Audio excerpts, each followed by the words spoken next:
သူတို့ဟာပကံပြည်သူတွေကိုနှစ်ပေါင်းများစွာမှားယွင်းတဲ့ဘာသာရေးယုံကြည်မှုတွေနဲ့လှည့်စားထားခဲ့ကြပါတယ်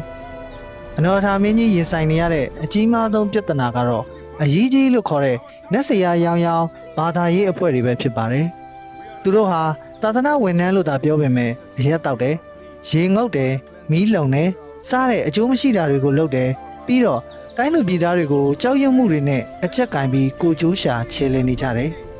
အဆိုးဆုံးကတော့မိမပြိုလေးတွေကိုပန်းဟုတ်လွတ်ချင်းဆိုတဲ့အာဓမဒလီဆိုးကြီးပဲဖြစ်ပါတယ်။အပြစ်မဲ့တဲ့မိန်းကလေးတွေဟာလက်မထက်ခင်အရေးကြီးတဲ့စီမှာပန်းဟုတ်လွတ်ရမယ်ဆိုတဲ့အယူမားတွေအထိကိုရှိနေခဲ့တာပဲဖြစ်ပါတယ်။နော်ထာမင်းကြီးဟာဒီလိုအယူမားတွေကိုအမြင့်ပြတ်ချေမှုန်းခြင်းပဲမဲ့တိုင်းသူပြည်သားတွေကိုလမ်းမှန်ပြပေးနိုင်မဲ့ဘာသာတရားအစ်စ်ကိုတော့ရှာဖွေဖို့လိုအပ်နေပါသေးတယ်။ဒါကြောင့်ပဲနော်ထာမင်းကြီးဟာဘာသာတရားအစ်စ်ကိုရှာဖွေဖို့အတွက်ထွက်လာခဲ့ပြီးတော့တောအုပ်ထဲကတစ်ပင်တစ်ပင်အောက်မှာနားနေတဲ့အချိန်တီလာတမာရီနဲ့ပြည့်စုံလာတဲ့ရှင်အရဟံမထေရမြတ်ကြီးတောထဲကိုကြွလာတာကိုတွေ့သွားခဲ့ပါတယ်။နော်ထာမင်းကြီးနဲ့ရှင်အရဟံတို့ရဲ့ပထမဆုံးတွေ့ဆုံမှုမှာရှင်အရဟံက